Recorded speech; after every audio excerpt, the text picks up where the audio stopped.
Good afternoon. This is Paul Fagan from the McCain Institute. Thank you for joining us for this great conversation we're hosting today, exploring the political behaviors of the young voters of Arizona. We're excited that to have a great panel today. We have John Della Volpe from SocialSphere, who's going to lead us discussion on the poll that the McCain Institute did late last year. And then we have Sophia Haft, who's our John McCain Democracy Fellow. She's the previous head of Social Impact and Policy Partnership at SNAP Inc., was a Forbes 30 Under 30 for Policy and Social Impact, and is currently also a public affairs officer with the U.S. Navy Reserve, and is also the director of comms at Anduril Industries. And Sophie, you're going to have to correct me on the pronunciation of your new organization. And finally, we have Avery Zola from reporting to us from Arizona.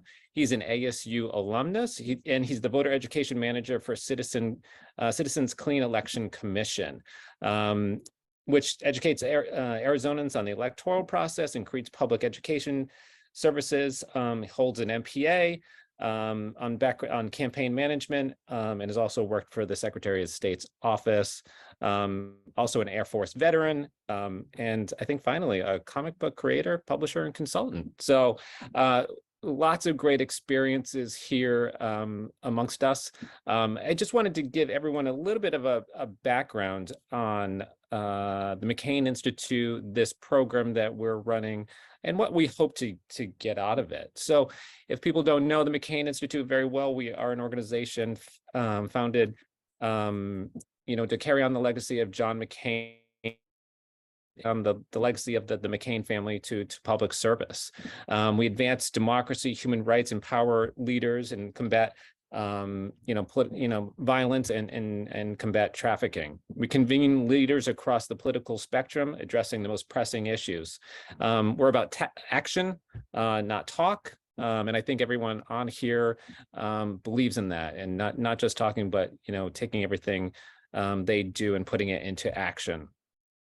In the past few years, we've pivoted to working more on our own American democracy, hosting a series of conversations from leaders and political leaders from across the spectrum, civic leaders, talking about our American democracy, how we can improve it, how we can, continue to build upon, generations, more than 200 years of this American democracy project, and how to make it better. To restore faith in democracy, but also look at Arizona. We are an Arizona-based organization, part of Arizona State University. Arizona obviously is playing a very important, pivotal role in U.S. politics and U.S. elections for the foreseeable future. So we want, as the McCain Institute, to also just delve in to understand how Arizonans, particularly youth, young people in Arizona, are thinking about their own future and their own state. So we are very proud to have everyone here. We're happy that these democracy conversations are a product of our work with the John S. and James L. Knight Foundation. So thank you for the Knight Foundation for the continued support in helping us promote and deepen democracy around this country, but also around the world. And with that, I'm going to allow our panelists today just to provide us some opening remarks about, some of the work that they've done, how they see democracy playing out here in our country, and some of the work that they've done and do to continue to deepen and solidify our faith in democracy in general. So first, I'm going to turn to John, who we're really happy is here today because he's just an expert on the Gen Z population here in the United States. He's done a lot of research on that demographic, but also he and his colleagues did this poll for us out in Arizona. So over to you, John, for your opening remarks.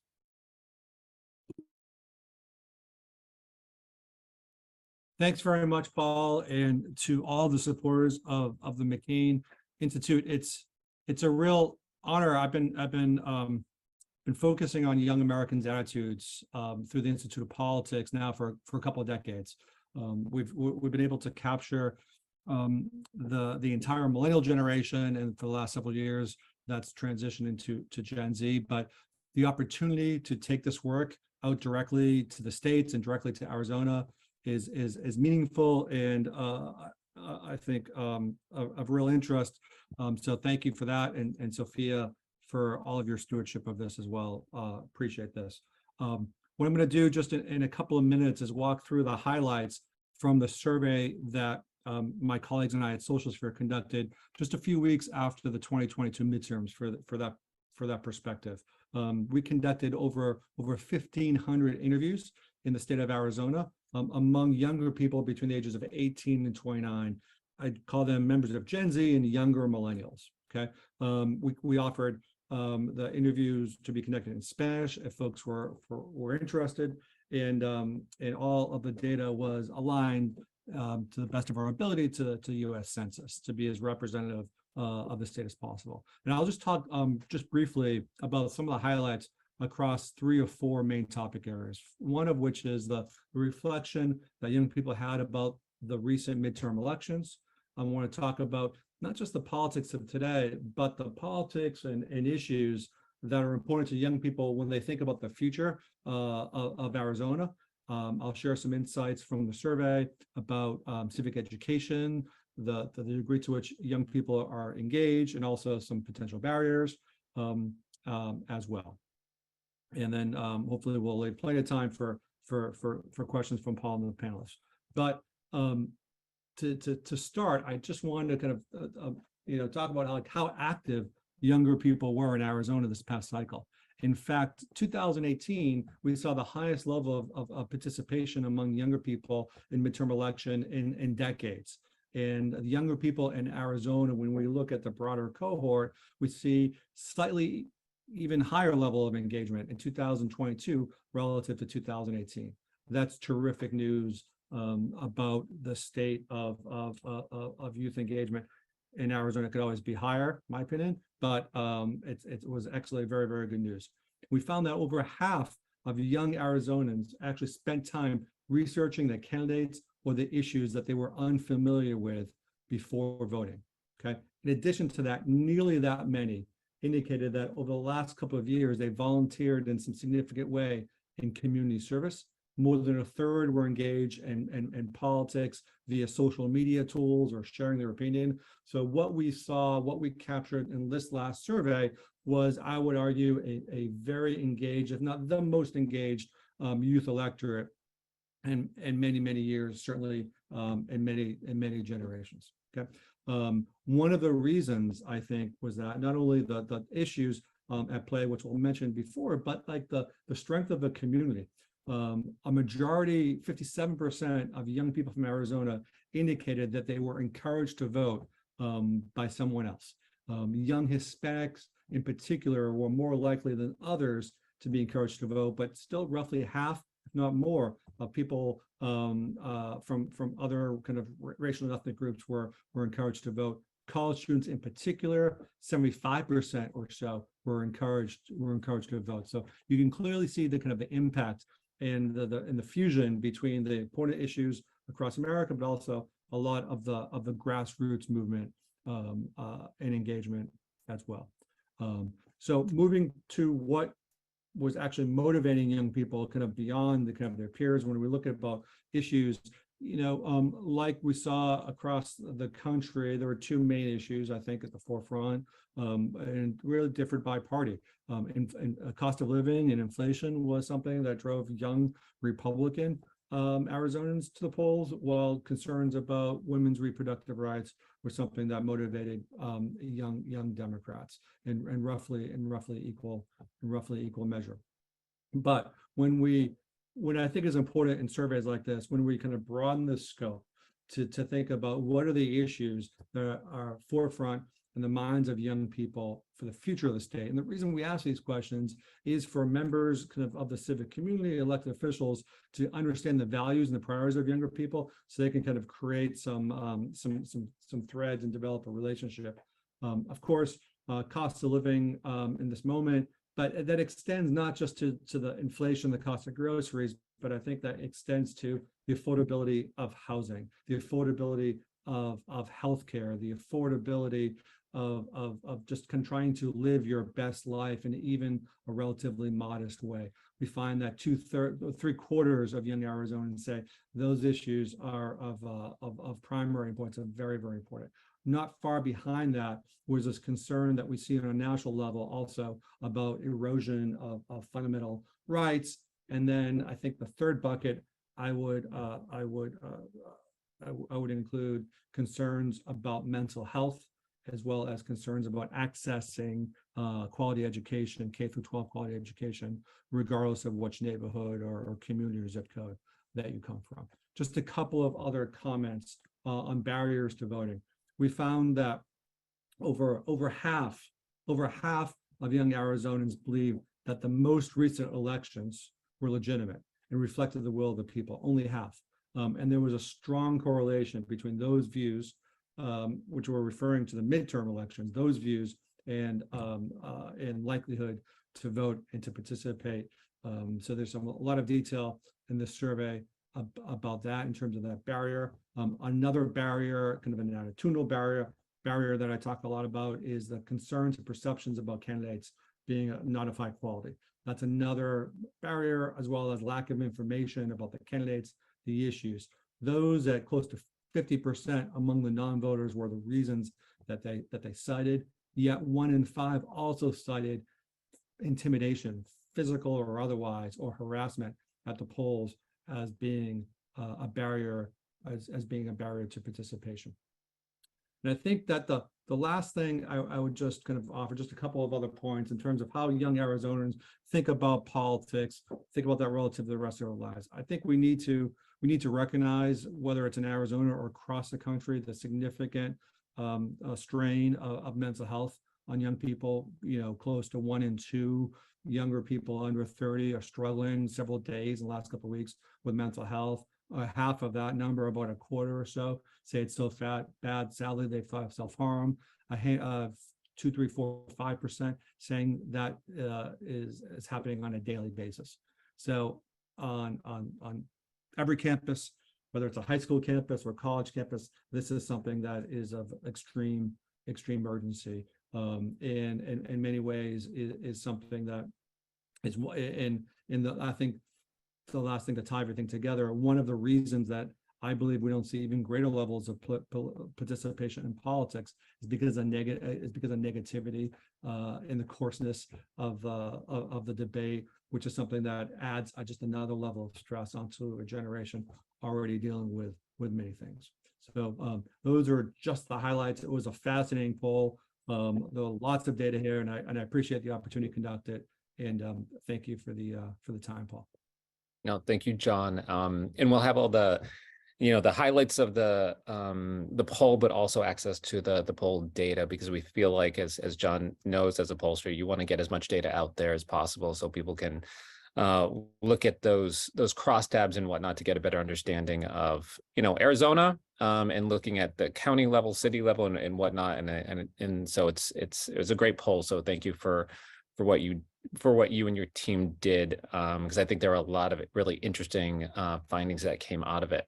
And then later, Avery, you can maybe respond to some of the things that John brought up, as somebody living in Arizona and understanding sort of maybe the youth electorate, just the electorate in general. But I'm going to first turn it over to Sophia, who's spent quite a bit of her career basically with a youth demographic and trying to understand them, but also working at SNAP, not only obviously on that social media platform, but also engaging in a very civically minded way. So I'd like to turn it over to you, Sophia, and just your opening remarks to all of this and your responses. Thank you. Amazing. Thanks so much, Paul.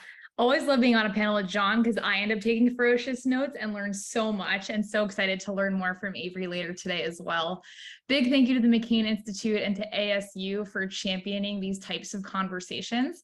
What I always say is that democracy needs to be a year-round event, not just something we show up for every 4 years. And so it's so critical we champion these types of conversations all the time.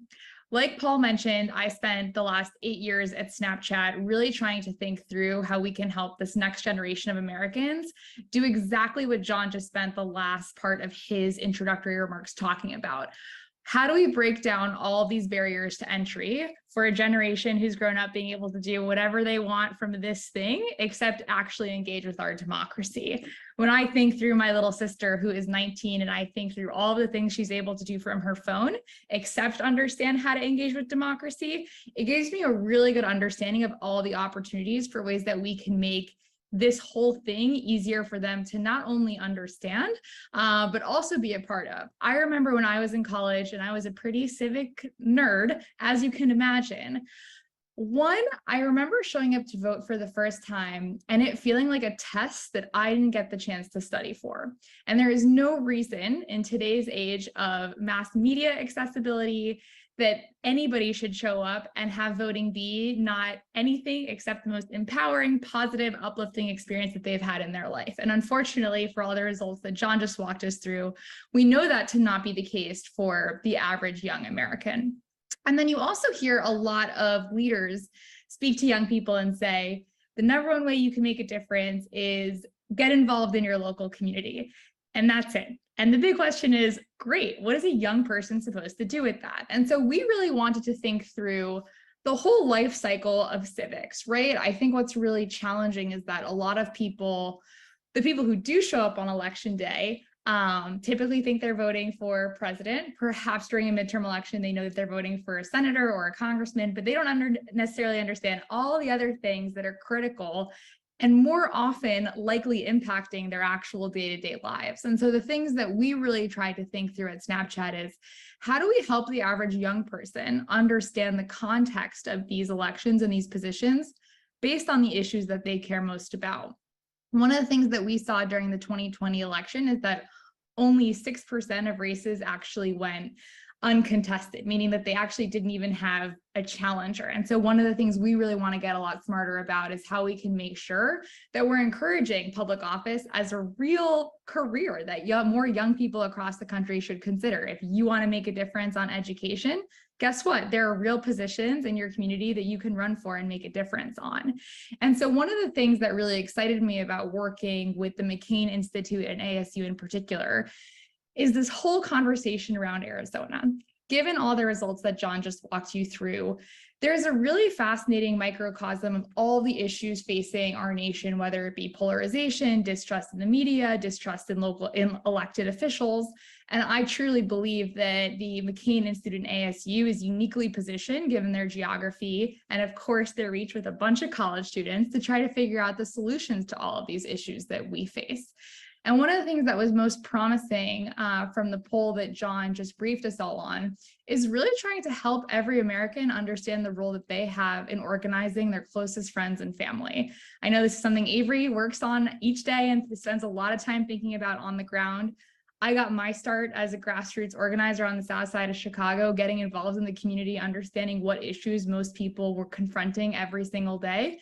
And guess what? It's typically not the war in Ukraine. It's typically not the headlines you're seeing on CNN or the New York Times. The average family is trying to think about their mortgage and maybe putting a kid through college. And so I think trying to think through these conversations in a way that actually impacts everyday Americans and help them then have the tools they need to actually show up and make a difference, not just every 4 years, but all the time.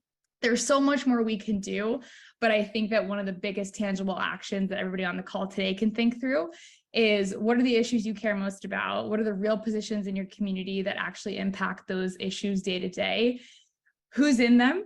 Do you align with the way that they think about solving that issue? Or is there someone you might know that should think about running for that office? And perhaps you can then organize your friends and family to make sure that there is change to make a difference. But the key thing there is that a lot of those elections are not happening with the federal presidential election, right? They're always on efforts. And so trying to understand when the next election is happening in your area, whether it's school board, whether it's something random like a land commissioner position.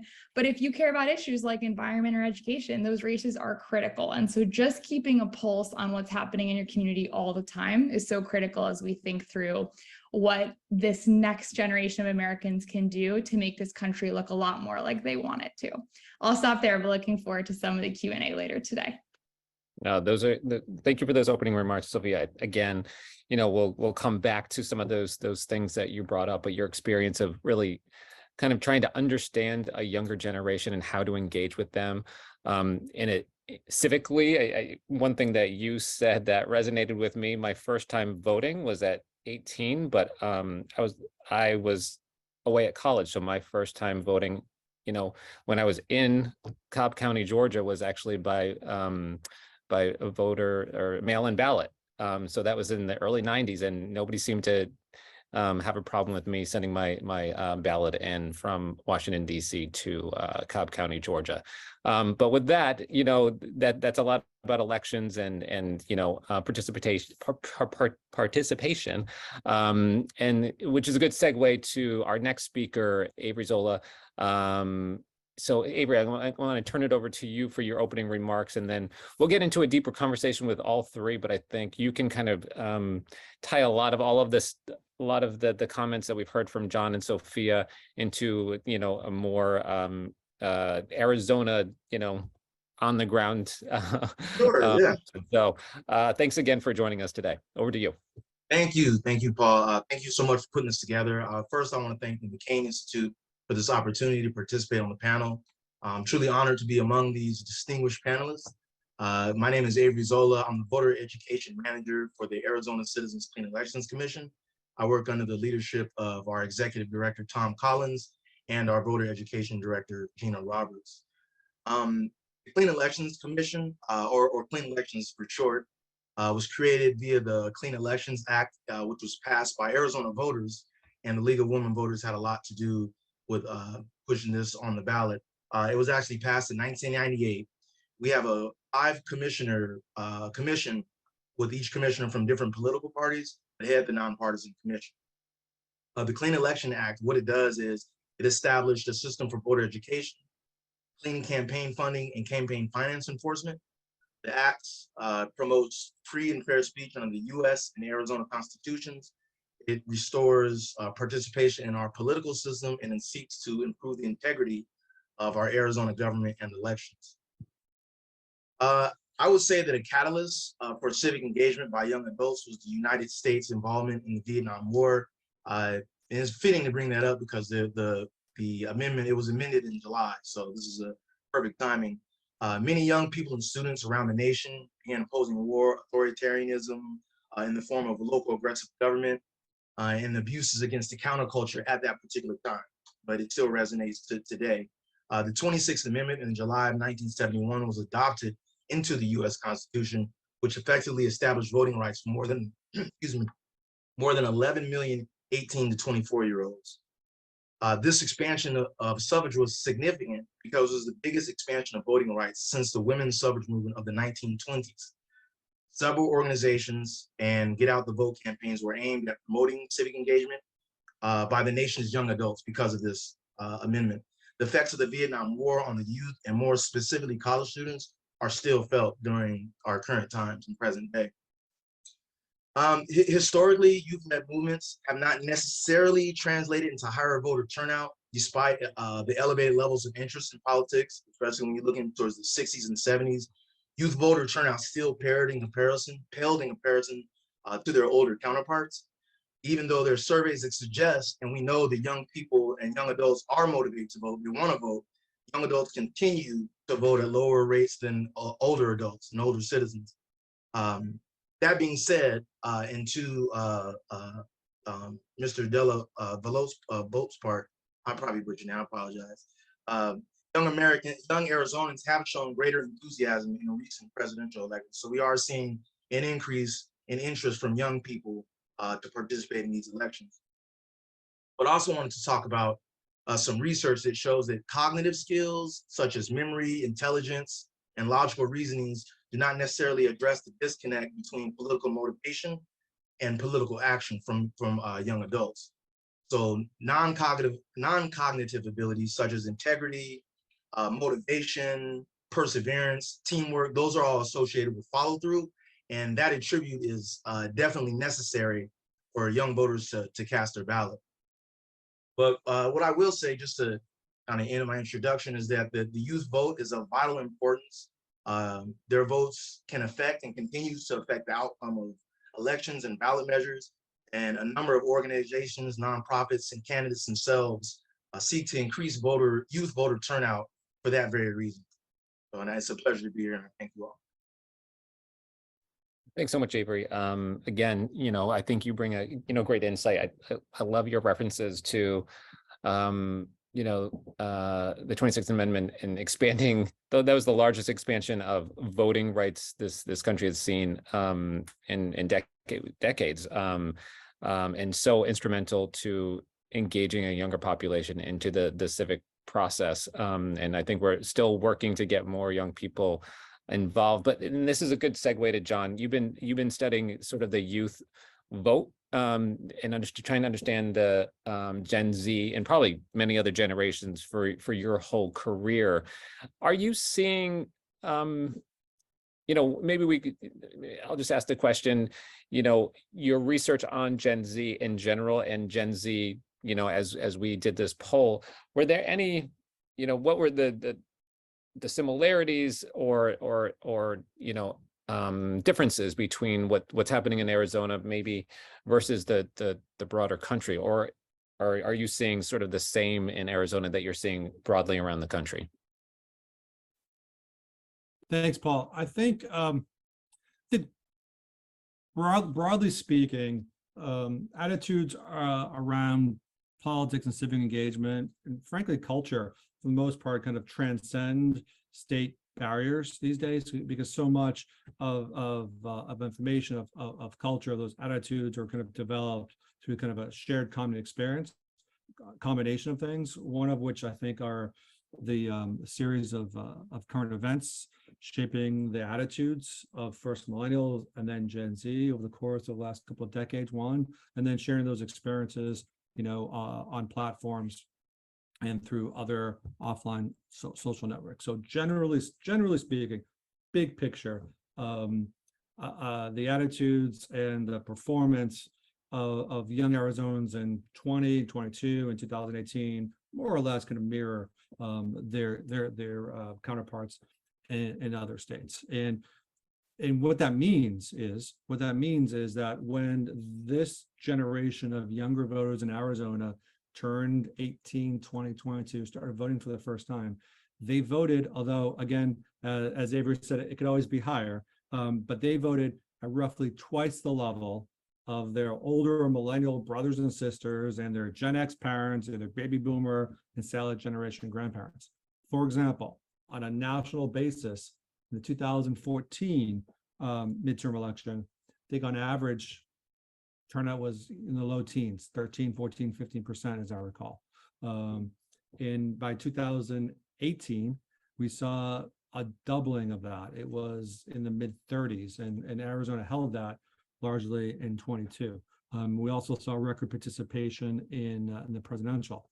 And I think the thing that really, to me, differentiates this generation of young people is the urgency that they take into these endeavors. Their attitudes are very much aligned. They're slightly more progressive than the kind of the millennial counterparts, but the urgency of using more of the civic toolbox. I think Sophia probably taught me that word maybe a few years ago. But more of those actions kind of available to try to kind of see the change that they want to see in Arizona or the country broadly. And I'm going to segue, I like using that word, to Sophia, because, in that civic toolbox, you spent, you said 8 years, almost a decade at SNAP, obviously. And I thought one of the really, I don't want to say surprising, I shouldn't be surprised, but I'm always surprised by the level of not access, but where young people are getting their information. They're getting their news. They're getting it from YouTube. They're getting it from TikTok. They're getting it from Snap. High levels, they're getting it from Twitter, or whatever we're calling Twitter now. But Snap is obviously, as a father of a teenager, Snap continues to be a major, source of communication. So maybe if you could kind of delve into how you see, the social media platforms playing a role, and I'm going to say a positive role, because I think a lot of people, obviously, there's some negativity associated with social media and their role in elections and whatnot. But I think, from your position, you really were trying to civically engage young people. I'm just wondering, from your perspective, how these social platforms, because they're here for forever, how they can continue to engage. And maybe to John's point, are these platforms also promoting more civic engagement and voting? I mean, you saw like a doubling from 2014 to 2018 of voter participation at those age levels. So I'm just wondering if you have a perspective on that. Yeah, so I think I like to think about these categories, especially at a national level, really in two different buckets. First, you have this conversation around the culture of civics. Like, how are we promoting a national discourse around the importance of these topics at a broad level? I think a really good example there are celebrities, right? Every 4 years, you see big name celebrities promote GOTV, get out the vote efforts, making sure people know the election's coming up, typically linking them to a voter registration resource. Then separately, one of the things that we wanted to understand is how do those cultural messages actually shape what John alluded to, which is like real civic action? What is actually driving people to take action when it comes to these conversations? So what we were able to learn is that friends and family were 5 times more likely to influence whether somebody showed up to vote than a celebrity. Now, I'm not saying that celebrity engagement is not still important from a culture of civics conversation, but I think it's really important for everyone on the call today to really just harness and understand and appreciate their power and their ability to get the people that are closest to them to actually drive impact on these issues. I always think about, again, in my personal capacity, if I see Kim Kardashian or Taylor Swift post about an upcoming election in my area, super helpful from like a broader PSA standpoint. Totally encourage it. Think it's great from a national cultural conversation standpoint. Now, if my best friend in the whole world sends me a text message about a specific candidate that I should look into, you bet I'm probably going to actually open up that website link and actually learn more about that candidate and what election they're running in. And so I think it's really important that every single American understands who are those 5 to 10 people in their lives that they can really get to show up on a subject that they really care about. And if we get a lot more folks thinking about that action, how much more likely we are to see broader rates really increase. The reason why a lot of this work started at Snapchat was really in advance of the 2016 election. We knew that young people were interested in these conversations, and we had a hunch that maybe they just weren't getting them in the ways that they actually wanted to consume it. And so we actually started an in-house news team, understanding that predominantly we were reaching 90% of 13 to 24-year-olds across the country. One of the things that I really tried to spend a lot of time thinking about is how do you help raise the next generation to think about civics? That way, when they turn 18, they're actually prepared for how awesome that is. Like at my high school, when you turned 18, you went skydiving. It would be so much cooler if when you turned 18, you got to be like, wow, like I get to go register to vote. I can now engage with public life. Like, how do we really try to transform what it means to really become a citizen of public life in this country? And so we really understood the news element as part of that ability. So at Snapchat, we really tried to help young people have access to that type of conversations, and most importantly, in a way that they actually wanted to consume it. Snapchat is fast form, super quick. What are the top 3 to 5 things you need to know about the country today? And then share it with your closest friends and family. The other thing I wanted us to spend a little bit of time thinking about is this notion of accountability. I think that's a term that gets thrown around a lot in politics, but it's not something that people really understand how to take action on. I think it's very strange that an informed voter usually shows up every 2 years and they put in all the research, they cast their ballots, and then they go home. And 2 years later, they show up and go through the whole same process. If you think about it like finance, if someone is going to invest in something, they're going to track how that investment performs over time. If they're unhappy with that performance, you bet they're going to take that money out and they're going to put it in something else. For politics, we don't have a tangible way that we can measure how someone you voted for last cycle has shown up on the issues that you care most about. I almost like, I've really been inspired by how young people have taken to Robinhood, which is a democratized version of being able to invest. And I really would love for us to start thinking through how we can better track performance of elected officials and then encouraging the public to take action on it. And the last thing I wanted to add is, I just wanted to correct the statistic that I alluded to earlier. It's actually 70% of races in 2020 that won uncontested. And the 6% is that only 6% of those candidates were under the age of 35. So if you or your friends who are youth are not running for these issues, you can probably guess that the folks who are running probably don't have a ton in common with you. And so I really just want this audience to think about why aren't more young people talking about public office as a serious career path as they would consulting or finance or any other industry? And so if you want to see those changes on the issues you care a lot about, you're probably going to want to see somebody that's more reflective of you in those positions. We know Gen Z is the most diverse generation in American history. So if there are no members of Gen Z representing you locally, then again, from a demographic standpoint, they're probably not going to be representing you or your friends and the things that you guys are interested in. Those are, as usual, Sophia, just like great points about, not only how you get involved in politics, but I think we are obviously seeing, people being turned off about getting into politics. And I think that was one of the things that came out of this poll is the, not just the confidence in or likability of candidates, but what people have to go through as candidates is pretty tedious these days. I mean, it's not just like newspaper articles or whatnot. It is, just an upheaval of your life. And I think that, for many people is just very difficult. But at the same time, I think we are seeing just, incredible amounts of people coming in and participating in the electoral process, civic engagement and whatnot. And I think this is a great place for Avery maybe to, talk about a little bit more about, like, you are working for an organization that's called clean, you call it Clean Elections.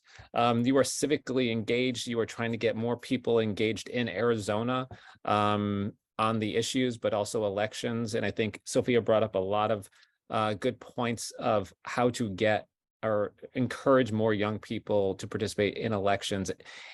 And I want to ask some pointed questions in a few minutes to you, because Arizona obviously is sort of this, has had the light shown on it over these past two election cycles, in particular on election officials and participation and whatnot. But first, I just want to kind of get your point of view on, you work for an organization called Clean Elections, and how are you engaging with your community out there in Arizona in a very crucial state? Right. And that excellent question. What I would say first and foremost is that regardless of demographics for young adults, I think one thing that they all share in common is they all have a certain uneasiness about their future. They all have a certain sense of anxiety when it comes to voting. And partially, I think that, and it's from my observation, speaking with young people in Clean Elections, we also do surveys and focus groups, is that I think that they have much more information at their hands than we did as, even my generation and generations before. So back in the old days, you could avoid the news, you could avoid elections and things like that if you didn't turn on your TV or read a newspaper. Now, especially young people, they're so in tune to social media that I think, and from talking to them, they're actually more knowledgeable about politics and election, or politics, let's say, than I was at my age, at their age. So I think that there's a benefit that they have more information. So they're a little bit smarter about politics, but they still don't know the little nuances and the how-tos. So what my organization or my agency, Clean Elections, does is we always have a term. I'm sure everyone in the civic engagement space has heard this, but we want to meet voters where they are. So how do we meet young voters where they are? Well, we know they're on social media, so we want to have a social media campaign going, for when they graduate, for any kind of holiday, National Voter Registration Day, Constitution Week, all those things we try to piggyback on to form some kind of campaign to reach young people.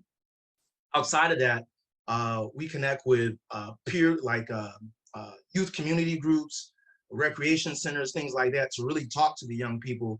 But something that was interesting and that we've been doing studies on, that Sophia mentioned, is that, yeah, every young person will have a peer group they respect and they trust, and that is where who they will listen to for their information, because they're already getting information from social media and things like that, but they do need a person that they can trust. And I think that's true for adults who aren't plugged into politics and elections. They have, an uncle, a cousin, and many of us on this panel today are that person. We are that person the family leans on. And I think for young people, is to find them where they are and acknowledge that they may have some insecurities behind elections, and you got to kind of talk to them in that space, in that regard. And what I would say is the most important thing that we can do when communicating the importance of elections to a young adult is connect the dots, because a lot of times young people don't know that things affect them right now. They're thinking, oh, that's old people stuff. That stuff's going to affect me when I'm 30 or 40. But there's stuff that will actually affect them now, and it can affect them now. And I think the most important thing is to, number one, not talk at them, but talk to them and ask them what their issues are and what affects them. And then at that point, we can have a conversation of how to remedy that through civic engagement. If I could add, Paul, I think Yeah. the note that Avery really touched on of what that community conversation looks like is so important. And one thing that I think, we at large have done a real disservice to in this next generation is really the lack of local news that resonates with them in a way that's relevant, right? The conversation, especially on social media, typically, really national, and there is not a great way for young people to get news at their local level, understand what's happening, understand the different, leaders in the community that are trying to champion different topics. And it's something that I've been spending a lot of time thinking about. I think there are opportunities on all of the different social platforms to replace local news. It's something that I really spent a lot of time thinking about at my last chapter at my last chapter at Snapchat. And I would just say to those in the audience who are thinking about either professionally what they might want to pursue, I really think this idea of trying to take the conversation and make it local is really interesting. And so if anybody's wants to continue to pursue that conversation, I'd be more than happy to reach out to them and connect. Sophia, I mean, you bring up a great point, and we've done very little work, but it's a great organization called Report for America and several other organizations that are trying to invest in local media around the country because of the issue that you just brought up. Getting, your local journalist knows those issues better than, national journalists. They're important. Our national, that's where Americans get most of their news, through national services. And we're just seeing sort of those local news services get decimated around the country, especially print journalism. And so I personally would love to see a greater return to, more journalists reporting on the issues, but on the people. You said this before about accountability, return on investment, what's happening with those people that you just elected to, Congress, to your school board, to your city council, your county commissions and whatnot. And it's hard to get that information if you don't have a beat reporter reporting on all of those issues, because then you're searching for that information yourself, and it's oftentimes not there.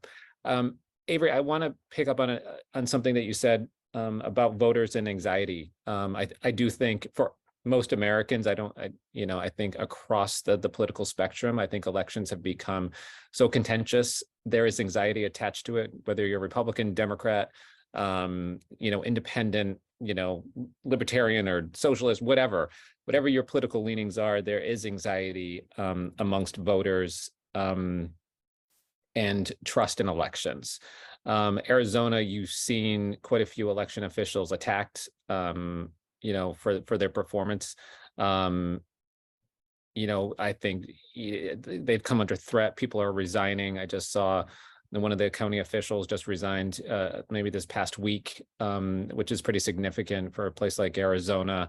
How's your organization dealing with sort of this issue around anxiety of elections? And what I would say, for the most part, nonpartisan election officials who are just trying to do their jobs. Do you have a role in supporting them and helping them, since we're doing a lot of voter education, and maybe some of your views on that issue around, the threats faced by our election officials who, to me, are so essential to our democracy all the time? Yeah. What I would say is clean elections, we're a government agency, so we can't get into the politics of it. We avoid the politics of it, to be clear. But what we do is we try to educate the population. And when we're talking about the youth, specifically the youth, young adults, we try to educate them. One of the main factors of the anxiety, aside from the negative noise you hear on the news and the media, is they don't know what it's like. Like many of the first-time voters, they don't know what it's like to go into the polls and vote. It's a scary thing, It's like, what if I? And a lot of them are like, what if I vote for someone and I make the wrong decision? And that's something that we have to explain to them, that, well, you have another chance in another 2 years or another 4 years to make another decision and correct that decision. And I like to use an example a lot of times that about accountability that Sophia was mentioned. And I talk to the young people about holding their elected officials accountable a lot. And it's just like, you wouldn't hire someone and then not check on their work. It's something, if you hire someone, you want to make sure that, check in and make sure they're doing what they're supposed to be doing for the community. So I think one of the ways that clean elections gets out in front of a lot of the issues is by educating the public, educating young people about what's actually happening. Because in the news and on Twitter or X, they have there's all this echo chambers, like they game a telephone. One person says this and it becomes something else. Clean elections tries to be the voice of reason, the voice of transparency and actual facts, so that the youth or the public doesn't have to decide, like, is this person or is this organization Republican? Are they Democrat? Are they leaning towards this or that? We really don't have any agenda other than to educate. And another thing that I would like to say is that what I found is civic engagement is going to look different to different people, especially young people. I found that civic engagement to young people is not necessarily voting. Civic engagement may be having a community garden. It may be, volunteering, doing a food drive, those things. So what we like to do is try to reach those individuals who already have the spirit of civic participation and encourage them to continue that participation on to election day and vote, and that's another avenue. Because I always tell young people, there's not just one, you don't just have to vote, right? That's not the only thing that you can do civic engagement, but it is an important thing. And there's many of other things that the young people can do to participate in their community. Thanks, Avery. John, I want to bring you in here. Just, you've done a lot of work and you've done a lot of research. In your book, the title, Fight, How Gen Z is Channeling Their Fear and Passion to Save America. I'd love to kind of hear, I know this isn't a book talk, but I think it's very relevant to this conversation right now about this generation, Gen Z, and how are they turning their passion into saving America? Because I think a lot of Americans think that our country, is on not on the best trajectory. Yeah. So to the context around this is the way I my shorthand for defining who's a member of Gen Z is really around the question, like, do you have a vivid memory of 9/11, right? And if you do, you're also likely to remember September 12th and September 13th, how all of us came together, regardless of what neighborhood we're from, regardless of what party is, and we did whatever we could to support our neighbors, our communities, in the country. But this generation, Gen Z, people in their mid-20s and younger, don't remember that, which means that they don't have a living memory of America kind of being at our best or coming together.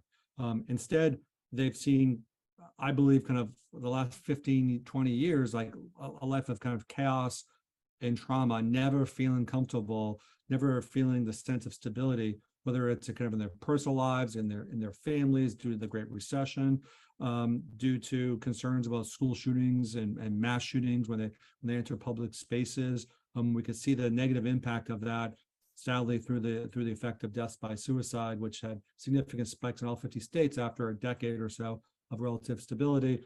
concerns following concerns about climate change, and all of it really kind of, I think, coming to a head in that summer of 2020, when so many of us were kind of locked down during COVID, and then, you know, watching the horrors of the videotape that 17-year-old Darnella Frazier was brave enough to hold, you know, as to capture the murder of George Floyd. By the way, without that very brave fighter in Darnella Frazier, we wouldn't know his name, because I don't think any of us would know the names of the 13 other individuals, you know, killed at the hands of police earlier that year, with a dozen plus before that. So those are just a variety of ways in which I think kind of the values and the perspectives of Gen Z has been forged. But dealing with a depression, dealing with a trauma, dealing with a chaos, it would not be unreasonable for them to kind of flee politics and do what Avery sees them doing, volunteering to help their neighbors, you know, or seeing the tangible difference that a community garden can make kind of for the neighborhood. But they're channeling that fight and that fear, and they're participating, and they're using that kind of agency. And but despite the relatively good news I shared on the first part of my remarks, which was that's now history.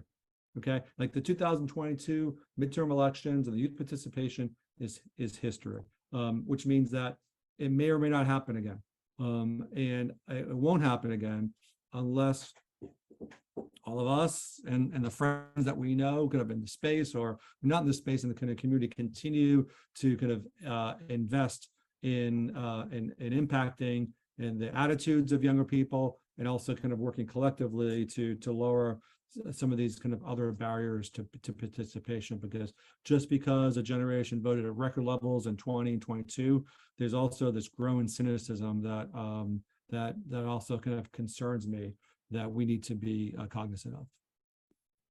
In keeping with that theme of increasing the numbers of voters, not just increasing the number of voters, but increasing the participation of Gen Z and young voters, I'd love to, you know, we're almost at, you know, we're 10 minutes to the end of this discussion, but how do we increase those numbers, Sophia or Avery, in you know, get those participation levels? I mean, still, when you talk about, I don't know if we have those numbers for 20 or 2022. You mentioned about 30+% nationally participation, which is pretty high. How do we get can we get to 40? Can we get to 50? Percent of young voters? Sophia or Avery, do you want to chime in here? Go I ahead, think Sophia. the biggest issues is relevancy. I think if the conversation stays at the national level, that it's not going to fire up young people to show up. And so the more we can make the conversation about, hey, you live in Arizona, here's what's happening in your state, here are the issues that we think you probably care about, here's what's actually on the ballot in your state, where if you don't show up, this is going to go the other way on core issues, whether it be, you know, from the results we're going to share with the group, from John's findings around abortion, climate, education, so on and so forth. I think it's got to be more about what is relevant to the person actually showing up, rather than what we're typically seeing on CNN and in the New York Times. I'm not saying that coverage isn't great. I'm definitely a ferocious reader of all that good stuff. But I would say I'm probably in a small percentage of folks who are actively doing that each day. And so I just think the more we can make these conversations actually relevant to a first-time voter, we will see much more of a difference when it comes to voter turnout. One of the other portfolios I spent a lot of time at Snapchat on was mental health. And so one of the findings that John and his team were able to find is really, what does the mental health conversation look like through the context of some of the political conversations? You're going to all see these results, but in the time at which they conducted the poll, over half of young Arizonans said that they felt down, depressed, or hopeless. And one of my hopes as we continue to try to change the culture of civics in this country is really trying to help people understand that civic engagement is a tangible way that they can drive real change, and to really try to take that hopelessness and turn it into action. And again, it can't just be something you show up for every few years. It has to be something that you champion day in and day out. And I would just emphasize that that doesn't mean the same thing for everybody. I am able to serve in the Navy Reserve as a part of my duty to country, and that is definitely a specific path. It's not for everyone. I totally appreciate that. But there are so many different ways that you can serve your community and your country and really feel like you're contributing. I think one of the biggest issues we see is really this concept of skin in the game. If you don't show up, you have no right to complain about what's going on. You have to actually have skin in the game and take action to try to drive these types of changes in your community and across the country. And it can start with just by texting your 5 to 10 closest friends. Avery, over to you. That's true. Yeah, and to add to that, I would say, if you ask what can we do as organizations, as state agencies, what can we do to shape the political identity of our young adults? The first thing I think we need to do, of course, is we need to meet the young voters where they are in their lives, and that could be different. So we're going to need to have a certain amount of innovation and creativity. With all of our organization agencies, we should be collaborating with school districts to create civic engagement programs for grades 3rd through 12th grade that contain non-cognitive applications like mock elections, pre-registration drives, voter registration drives on campus, things like that. And there's been like a gazillion studies to show that if civics is institutionalized or taught to children at a young age, they're more likely to grow up to become lifelong voters. So that's something that every state, it should be implemented in every state. Another thing is we should be encouraging service learning. So service learning is like a buzzword, but I think that service learning to have students become poll workers. A lot of times when people go to the poll, they want to see people that look like them. We should be having a pathway or a pipeline from the high schools to get them to serve as poll workers. And lastly, what I would say is that on my research a few years ago, I found that a lot of social movement organizations, if young people go to their website, they don't really have a pathway for engagement, for action. It's always donations, or they might have merch, or they have like a social media campaign, but it's never sign up here and we will tell you where you can go to get activated, or these are the things that you can get to do to get activated.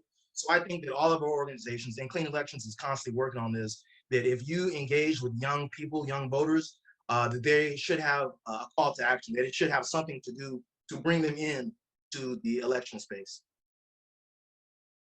I love your passion, and not to refer to my youth again, but I do remember the mock election that was held in 1984 in my 5th grade classroom between Ronald Reagan and Walter Mondale. So it maybe had an influence on me in my path. But probably like Sophia, I don't know, my first book ever was on the presidency. So in 1st grade. So I have a special place in my heart for politics. But anyway, enough about me. We have 3 minutes, and basically you have a minute each for your closing remarks. I really appreciate each and every one of you, taking time out of your day to talk about these things. I think it's so relevant.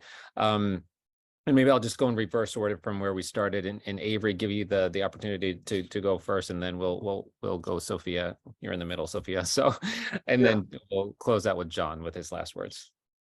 All right, yeah. First, I'd like to thank the McCain family and the McCain Institute for putting this panel together. It's a fabulous conversation. I wish we could go on longer and talk more. I've learned stuff from John and Sophia, and I think this is, again, a fantastic panel that you have put together. If you have any questions or you want to find out more about my agency, the Arizona Citizens Clean Elections Commission, you can go to our website at azcleanelections.gov. Again, that is azcleanelections.gov. And we are the state's voter education agency, so please feel free to contact me. And the last thing I would say is that the youth are important, and let's give them our time, and let's be creative to continue to support their curiosity towards election. And I thank you. Great last points, Avery. Thank you. Sophia. Yeah, again, thanks to everyone. Thanks to Avery and to John I always learn from the folks I speak with. So major kudos to you both. When I started in this work, I had a crazy idea that maybe politics could be fun and exciting and empowering for young people. I think somewhere along the line of the national conversation has become quite negative, and there's no reason it has to be that. And so I would just encourage everyone to think through how they can play that role for the people that they're closest with to make this a conversation that is hopeful, is empowering, is exciting, and dare I say it, even fun. And there's no reason that we can't make it more accessible for young people. There are so many more civic tools that make it readily available for young people. And so figuring out what the digital clipboard looks like for you, organize your closest friends, whether it's on your campus quad or somewhere in the park on the weekends, there's no reason why you can't be that change in your community. Yeah, I think there's a theme between you and Avery, just to be creative, keep it fun, keep it, I don't say politics is heavy, but keep it light to an extent. So I love the theme that you're bringing, very positive theme to politics. Why not? John, you get the last word. Thanks again, everybody, for the opportunity. And I'm so excited. We spend so much time talking about younger people, but actually talking to younger people and empowering their voice in the survey, I think means so much. And I think that the one piece of advice I'll just close with, and I think it kind of ties into what we have learned from Sophia and from Avery as well, is when we're having those conversations, remind young people of the difference they've already made. Without younger people, Arizona is a very different place today. Without their level of participation, so is a nation. So they need to see kind of that tangible impact that all of us have been talking about to kind of keep them engaged. And they have no greater impact, of course, than at the local level on issues that are affecting their community around education. Younger people understand that the best pathway out of the concern they have around mental health, for jobs or health, is through quality education. And I think that's a terrific place to begin to have those conversations, because they can make the greatest impact there. So thank you to the McCain family, and thank you, Paul, and thanks to everybody. No, thank you, Avery, Sophia, John, for participating today. Thank you for our audience for tuning in. We'll have this video up and available for others to see, and make sure that we have links to not only the survey but Avery to clean elections of Arizona, so people can get more information about Arizona. And Sophia will continue our work with you to talk about more about democracy and democracy dialogues throughout Arizona as we lead up to the 2024 elections. So thank you, everyone, for joining us today. Thanks, everyone.